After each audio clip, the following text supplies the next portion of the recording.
May the 9th, 1940. A little French town with little French children. A town in the Ardennes, not far from Germany, which is at war with France. But things have been quiet. Until now. So the children continue to line their clogs up neatly, and their school teacher says, "Today we'll learn a nice song to bring peace back to us." Round, round, round go the puppets. This will be their last class.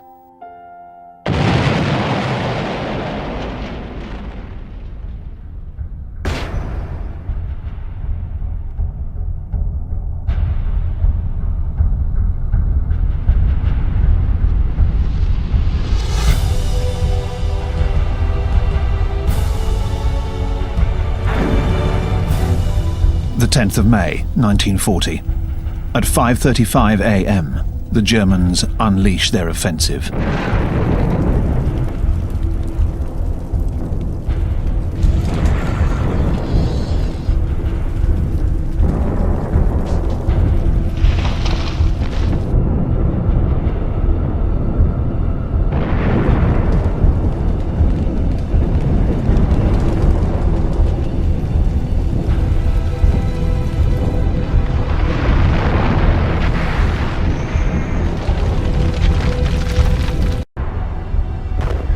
German paratroopers are dropped into Holland. They are the vanguard, the first of 3 million invaders. The Wehrmacht marches into Belgium. This is Hitler's decoy. The Germans pretend they're going to attack France through neutral Belgium, as they did in 1914. The French General Gamelin, Commander-in-Chief of the Allied forces, is confident. He has everything covered. He fine-tuned his strategy during the phony war.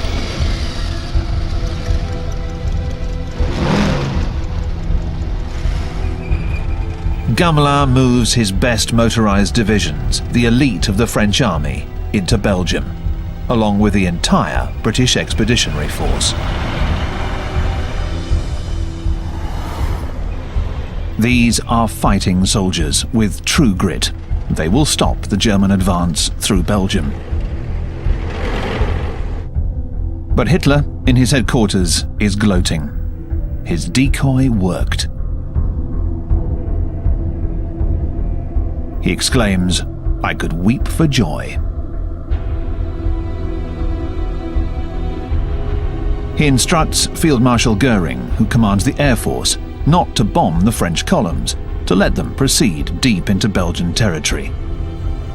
And he attacks them from the rear. His real offensive will be through the Ardennes. According to the French High Command, no tank could ever get through those densely forested hills. But nothing stops them, except their own traffic jams.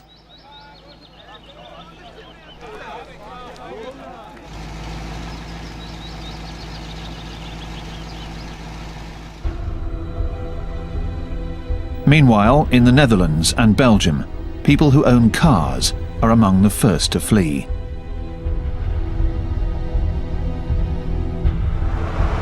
Everyone is suspected. A so-called fifth column is feared, spies working for the Nazis. The Germans continue their diversionary tactics, invading Belgium with specially trained airborne forces. The sappers belt out their song from the campaign in Poland. The girls will have to wait, comrades. It's time to go, comrades. On the 11th of May, at daybreak, they are dropped into Belgium. Their goal is to capture the linchpin of the Belgian defense system, Fort Eben-Emael, on the Albert Canal, which is reputed to be impregnable.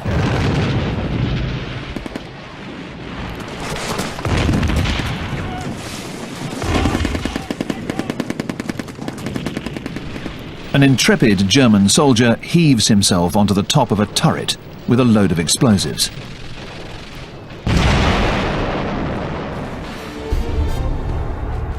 The conquerors stride through the ruins of Fort Eben-Emael, the key to Belgium. Images such as these will forge the Wehrmacht's reputation of invincibility. After the fort falls, people scramble to catch the last trains to Paris.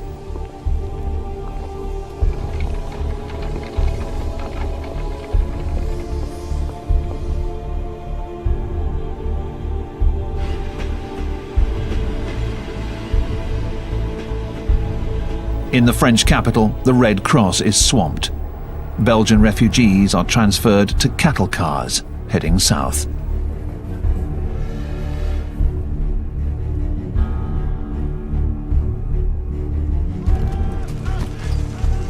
As the Germans enter Liège, panic grows and spreads.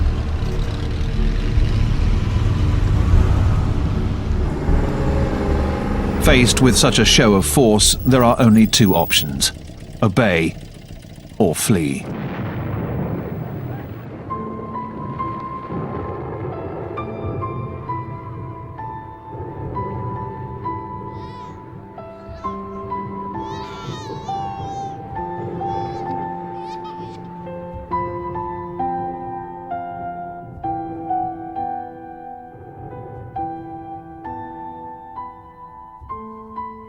Many of the refugees are people from the countryside. As in many times in history, farmers have always been the last to flee, loath to abandon their crops and their animals. The great Belgian poet Emile Verhaeren wrote, "The people around here have nothing at all, nothing before them, but the endlessness of the open road. The people who work the fields, the people around here, have only endless misfortune."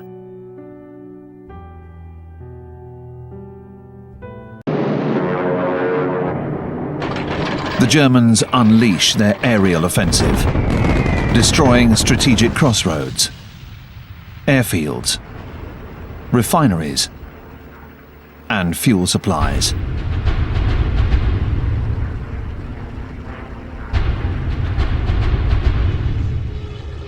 Cities in northern and eastern France are bombed.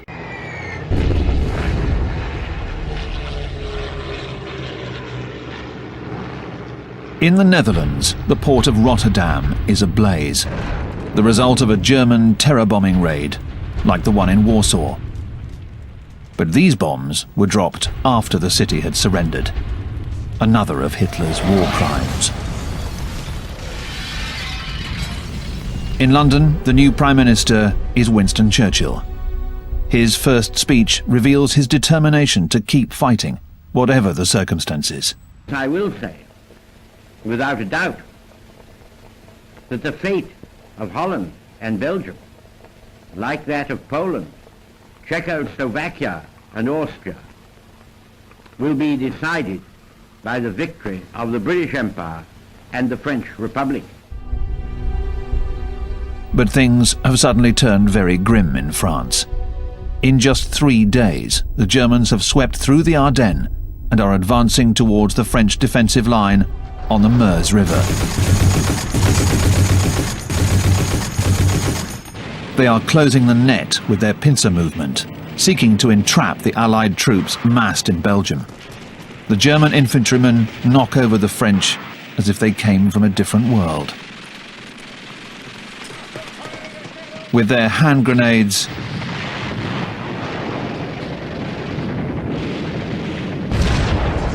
machine guns, and with their sleeves rolled up, they take the town in one day. Sedan, the key to the Ardennes, which was already terribly marked by the French defeat in 1870. But the real obstacle for the Germans is the Meuse River. On the night of the 13th of May, they bring in beams to build bridges. The French fight back. But the Germans neutralize the French artillery, and the next morning their sappers finish the bridge, galvanized by their general, Guderian, a 52-year-old Prussian, a great armored warfare strategist, using tanks to strike with force, daring, and speed. The blitzkrieg, or lightning war, should not give the enemy time to react. First, the tanks, followed by infantry and backed by aircraft, especially the Stukas. The Stukas, dive bombers equipped with sirens. Resisting the intense pressure of the descent, their highly trained pilots release their bombs at the last minute with lethal precision.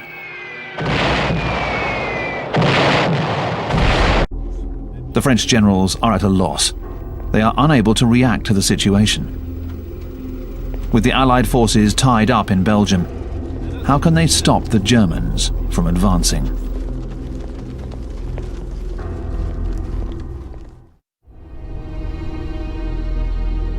In Paris, the French authorities are trying to deal with the increasing number of refugees. People from Belgium and northern France are pouring into the city.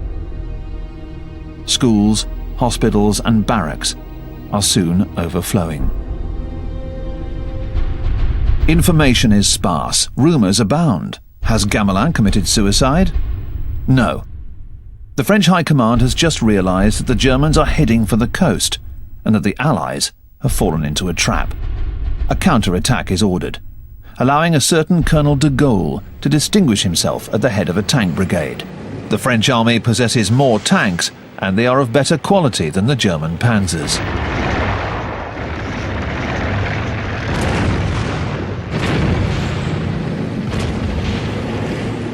But without any reinforcements or aerial support, the French tanks become prey to the Stukas.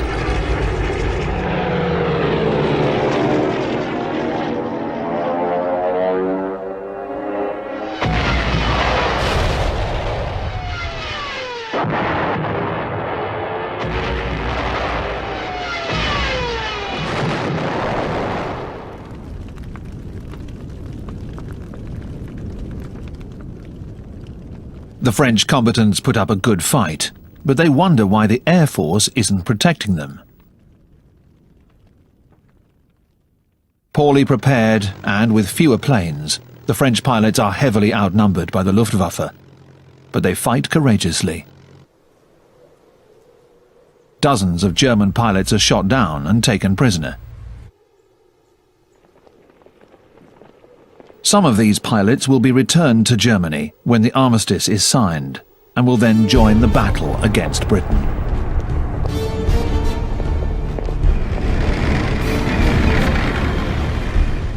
The German tanks move swiftly through the towns and villages of northern France.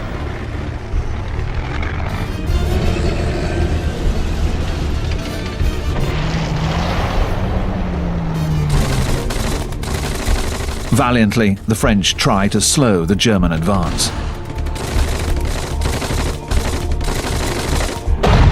The Germans crush any pockets of resistance. The Germans have reached the English Channel. Hitler's strategy of the sickle cut has worked. The British Expeditionary Force, the Belgian Army, and the French Armed Forces are encircled.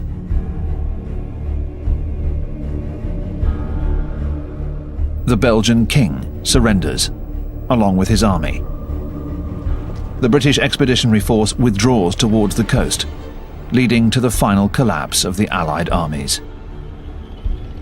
In Paris, the French Prime Minister Paul Reynaud dismisses Gamelin and finds a new saviour, General Weygand, 72 years old, one of the artisans of the Allied victory in 1918. To bolster morale, Reynaud names another World War I hero as vice premier, 84-year-old Marshal Pétain, who will soon turn his back on Reynaud's policies. Weygand has no choice.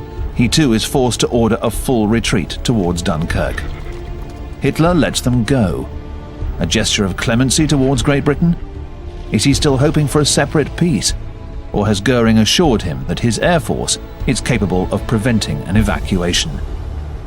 400,000 men cram the beach, helpless and in disarray. They have one last chance to escape, over the sea. Churchill orders any vessel that can float to go and get them. On the outskirts of Dunkirk, the French hold back the Germans, suffering heavy losses. Goering sends out the Luftwaffe's Stukas and bombers.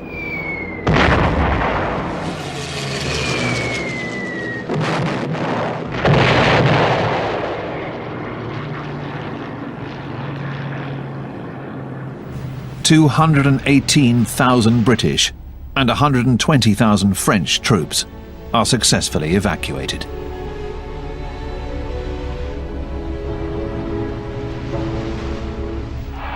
The British Army is saved, but it's in tatters.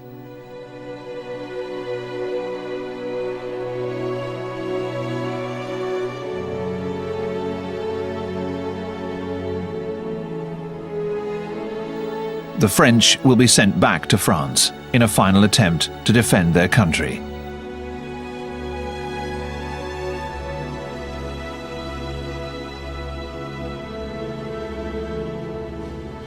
The British are sent off to re-equipment centres.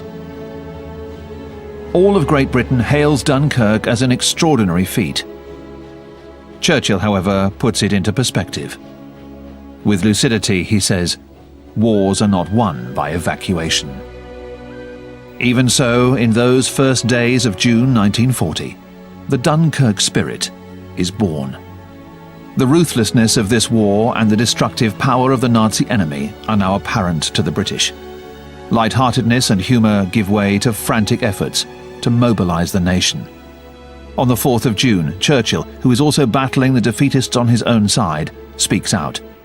His tone is unforgettable. "We shall fight on the beaches, on the landing grounds, in the fields, in the streets, and on the hills. We shall never surrender."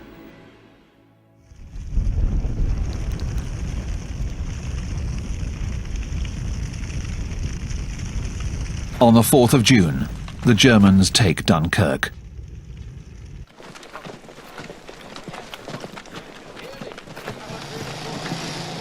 A fabulous bounty awaits them, lavishly filmed by the Wehrmacht's propaganda units. The British forces have left behind almost all of their equipment.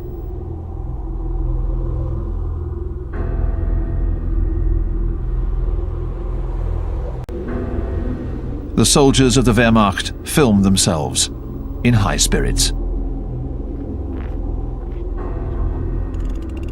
They find a French gramophone with a famous record by Maurice Chevalier.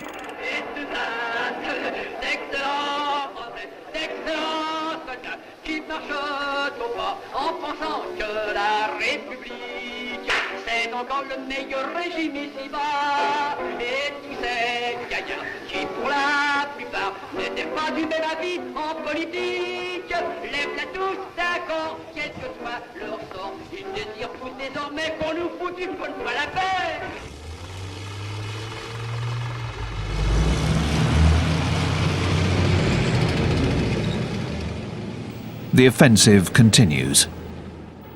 France collapses.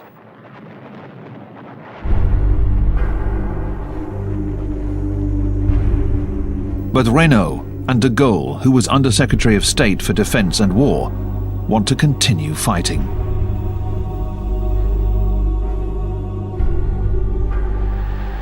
In Rome, the Italian dictator Mussolini, Il Duce, has big news for his people. La dichiarazione di guerra è già stata consegnata agli ambasciatori di Gran Bretagna e di Francia. Mussolini is hoping for his share of the spoils, the Rhone Valley, Marseille, as well as the disarmament of Corsica and Tunisia. The French say it's a stab in the back. Mussolini's offensive is cut short by the French Alpine divisions. General Rommel's troops storm Normandy and enter Rouen.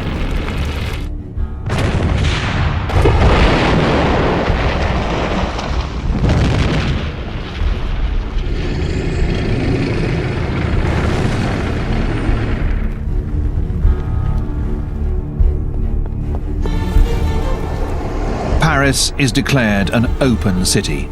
In other words, it's turned over to the enemy without a fight, in order to be spared the fate of Warsaw or Rotterdam. The government has moved to Bordeaux. The Germans are approaching the city. Rumours fly. They kill, they rape, like the Prussians did in 1870. The Parisians, abandoned by their government, flee. All of France takes to the road, a cataclysm that will come to be known by a biblical name: the Exodus. Millions of French men and women head towards the Loire, the last rampart. But there is no rampart strong enough against the Stukas.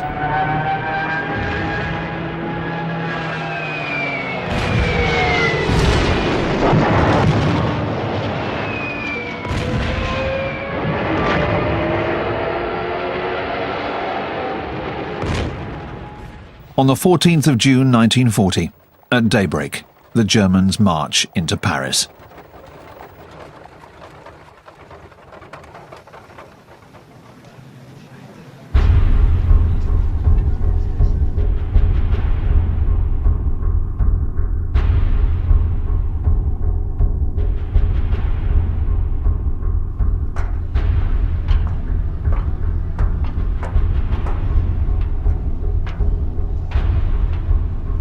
The Nazi emblem, the swastika, flies over Paris.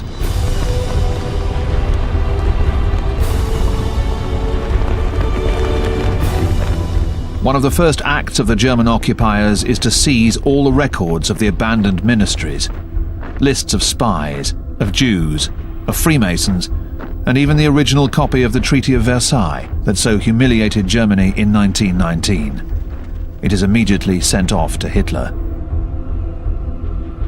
The exodus has come to a halt. The bridges over the Loire are blown. The only hope now is that the fighting stops. Pétain in Bordeaux also wants to put an end to things.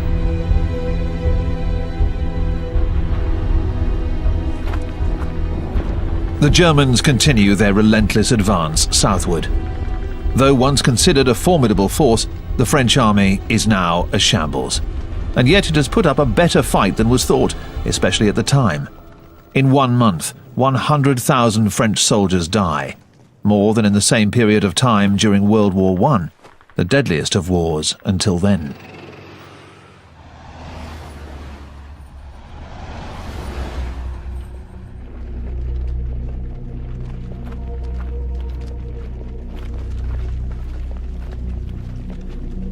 $1,850,000 soldiers are taken prisoner, along with 36,000 officers and 176 generals.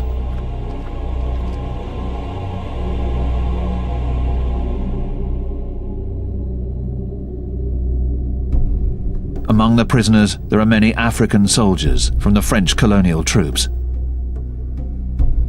The Wehrmacht's amateur filmmakers film them with a perverse sense of self-satisfaction. Famished, doing repeated close-ups of their faces.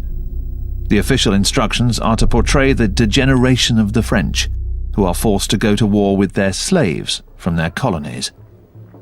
The original German commentary is revealing.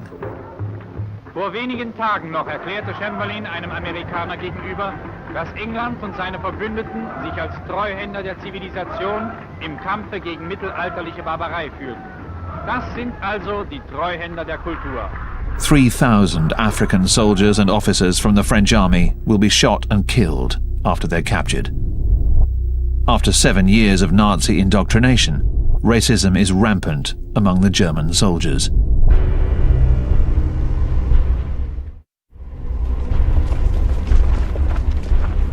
Three dates will now be decisive in determining France's fate.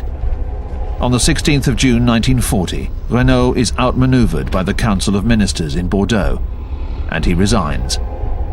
As his successor, Philippe Pétain is appointed to head the French government.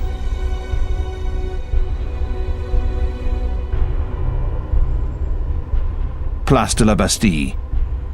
Those who've remained in Paris listen to Marshal Pétain. The war hero at Verdun announces that he is seeking an armistice. Français, j'ai demandé demander à nos adversaires de mettre fin aux hostilités. J'ai pris cette décision dure au cœur d'un soldat, parce que la situation militaire l'imposait.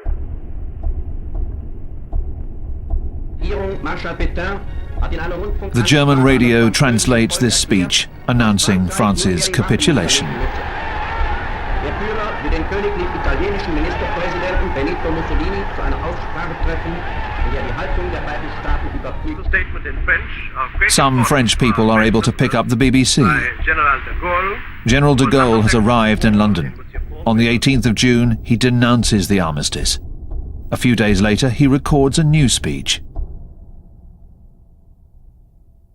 Nous croyons que l'honneur des Français consiste à continuer la guerre aux côtés de leurs alliés.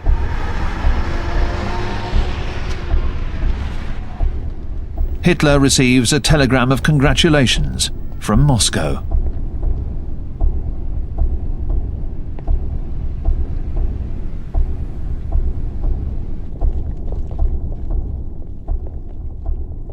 On June the 22nd, 1940, Hitler arrives in Compiègne, near Paris. The setup he has ordered is designed to humiliate the losers.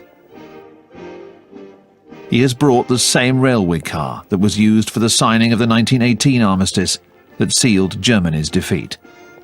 His revenge is complete.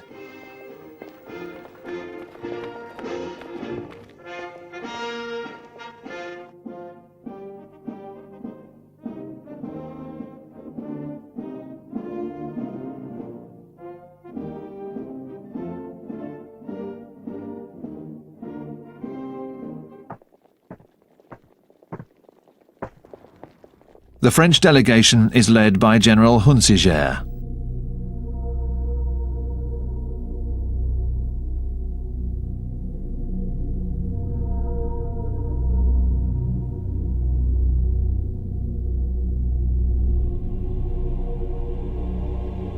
An interpreter reads out a diatribe, accusing France of declaring war without any reason. Hitler does not utter a single word. He stands up and leaves.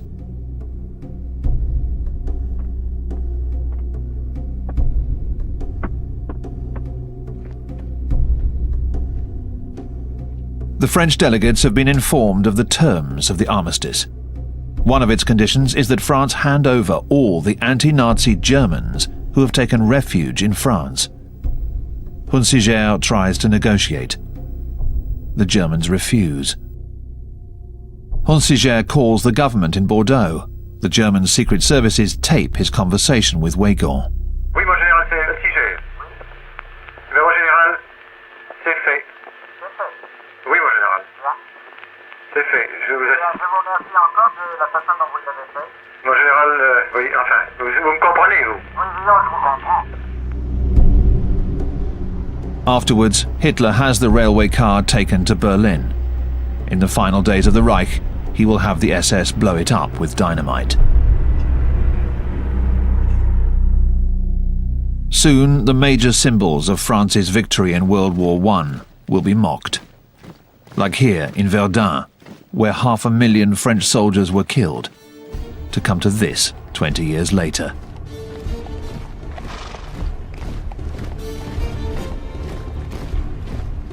Hitler jeers as he visits his men who've only just taken the Maginot Line.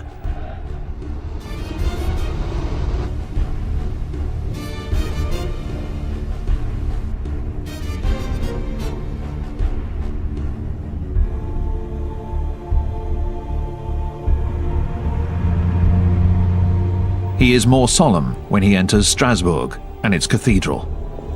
Alsace and Lorraine are German once again, as he promised they would be. The spoils of the French campaign: 2,000 tanks, 5,000 cannon, 300,000 rifles, 4 million rounds of ammunition.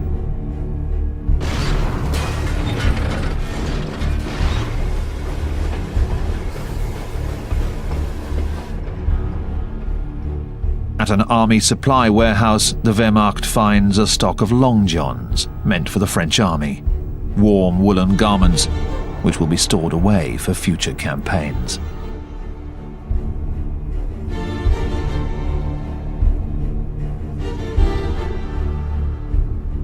The spoils are the factories, the harbours, all the riches of France. It was the French who declared war. As a consequence, they will pay the equivalent of $100 million a day in occupation costs. General Hunsiger goes to Germany for the first meeting of the commission charged with applying the terms of the armistice.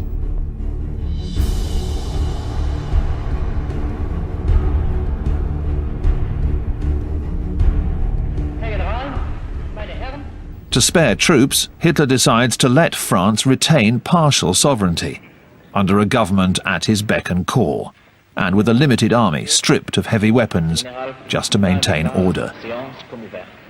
The country is split in two, an occupied zone in the north and along the entire Atlantic coast, providing access to all the harbours.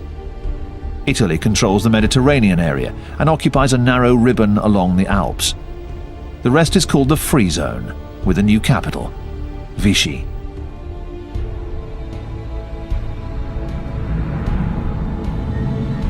This spa town has been chosen in part for its many hotels. In early July, Marshal Pétain moves into them, along with the government ministries. The atmosphere everywhere is abysmal.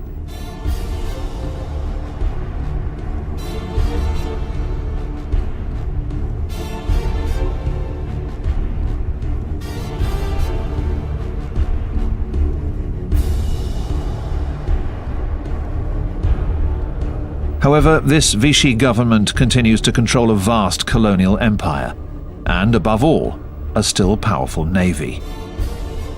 Hitler's only request is that its ships be disarmed and remain in their ports, for he is afraid it might join forces with Britain. Churchill fears the opposite, that it will fall into German hands. He orders the Royal Navy to neutralize it. A British naval force sails to one of France's biggest naval bases, Mers el Kebir in Algeria. Churchill is taking no risks. An ultimatum is dispatched. Either join us, scuttle your own ships, or sail under escort for demilitarization in the Caribbean. The French reject all proposals. The British open fire.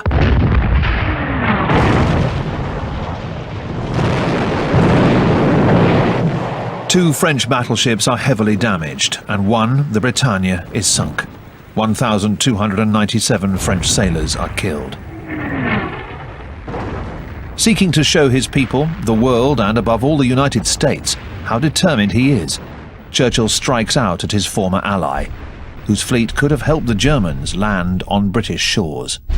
2 days after the attack, the Vichy government breaks off diplomatic relations with Britain.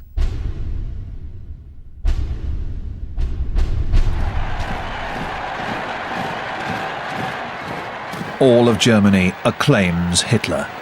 His lightning conquest of France enthralls his generals. He sees himself as the greatest war leader of all time, on a par with Napoleon. And like the Emperor, no one dares to contradict him anymore.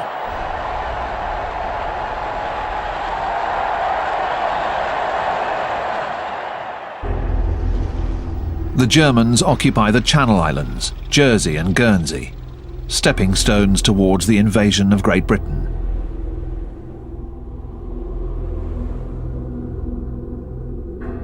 The British get ready for a German invasion, taking measures that might appear trivial.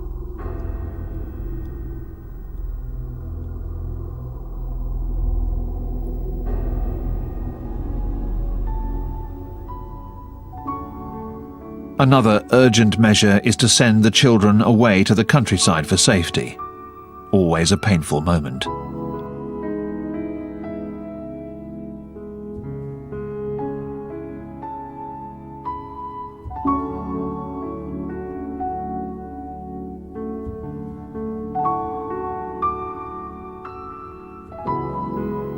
Their elder sisters, their mothers and grandmothers join the war effort.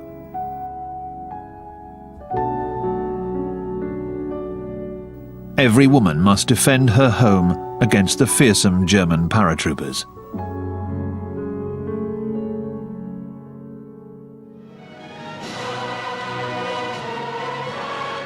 The men join up as local defence volunteers for the Home Guard, even veterans of the First World War.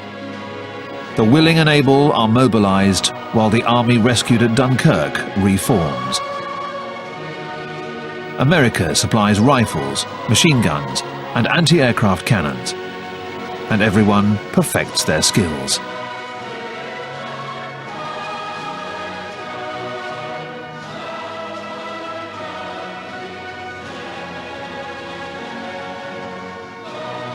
Churchill delivers a most inspired speech to the British people.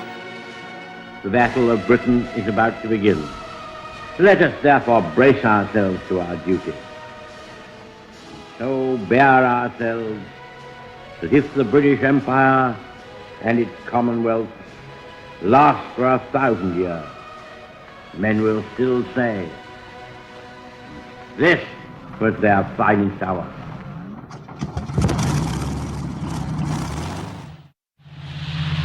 One of Churchill's main weapons is the Royal Air Force, along with its remarkable aircraft, the Spitfire, with its Rolls-Royce engine, one of the best fighter planes in the world.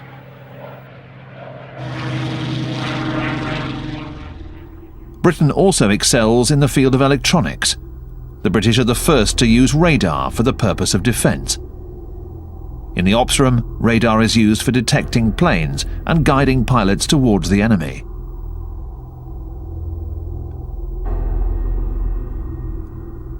The pilots from all over the British Empire are joined by airmen who have managed to flee their countries under German occupation, or whose governments are in exile in London. Poles, Dutch, Czechs, and the first of the Free French Forces, along with de Gaulle. Many of the British pilots are Oxford and Cambridge students. One of them, Richard Hillary, later wrote, "We were known as the long-haired boys. We were disillusioned and spoiled. The press referred to us as the lost generation. Superficially, we were selfish and egocentric. The war demanded no heroics, but gave us the opportunity to prove to ourselves and to the world that, undisciplined though we might be, we were a match for Hitler's dogma-fed youth."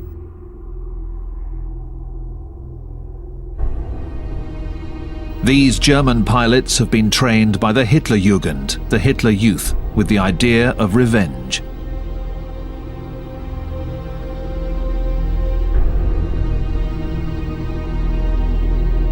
They feel that they are invincible.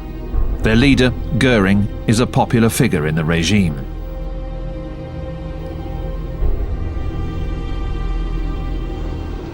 Goering, who is a man of luxury, often stays at the Hotel Ritz in Paris and turns the Luxembourg Palace into the Luftwaffe's headquarters. He has promised Hitler that the Luftwaffe could obliterate the Royal Air Force in days, take control of the air, and enable the Wehrmacht to invade Great Britain. The Luftwaffe has at its disposal all of France's airfields, their installations, and their equipment. Its pilots are well trained, like Adolphe Galland with his trademark cigar, who fought against the Republicans in Spain. Or Werner Moldus, an ace from the Battle of France. He was one of the pilots shot down, taken prisoner, and then returned to the Germans. He is now part of the aerial offensive against Great Britain.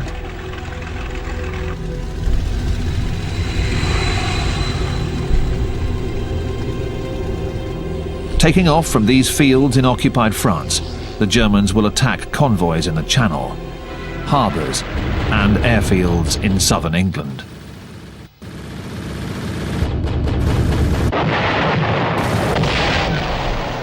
They will shoot down 500 British aircraft at the cost of 1,000 of their own.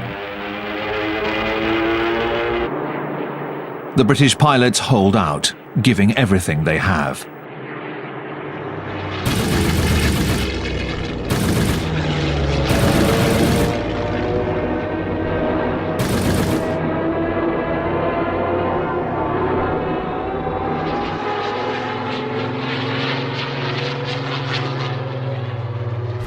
Churchill proclaims, never in the field of human conflict was so much owed by so many to so few. Hitler decides to postpone his plans to invade Britain. This is his first setback. His tactics now rely more on nighttime bombings. He says, the British will surrender when their cities have been destroyed. German bombers attack British cities like Coventry and London. This is the Blitz. Daily bombings.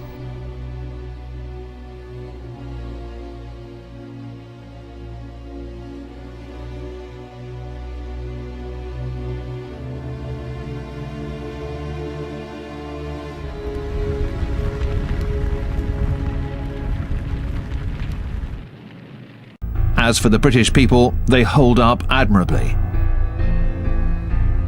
They dig shelters in the gardens of their cottages. And in London, they sleep in the underground stations and go to work the next day.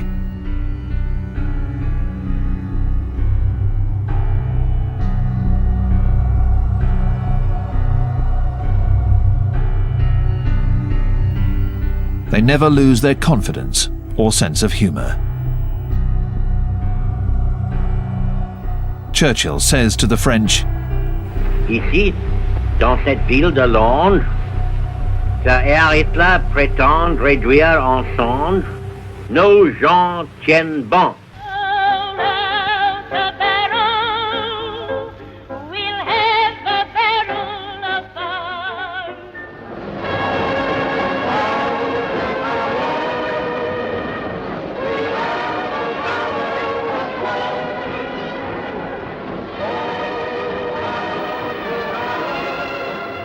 Hitler is exasperated. He will later call Churchill a Jew-ridden half-American drunkard. From now on, whenever he is thwarted, he will vent his spite against the Jews.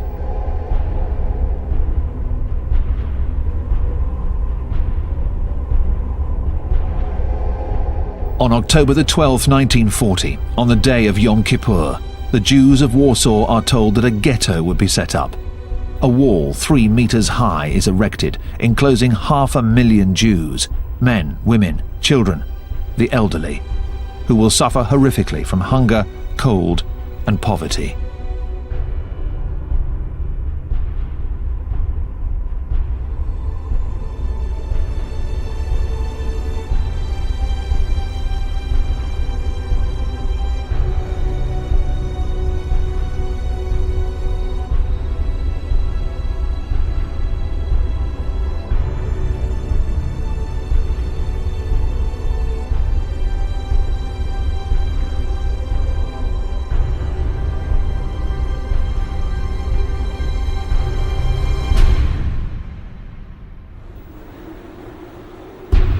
In his chalet in the Bavarian Alps, the Berghof, Hitler is filmed by his mistress Eva Braun as he celebrates New Year, surrounded by the children of Nazi dignitaries. He has another plan up his sleeve, another big gamble. His mission now is to conquer new Lebensraum, living space, to the east. He has allied himself with Stalin, only to better attack him later on. His failure to take Britain compels him to move quickly, before Churchill is able to draw America in.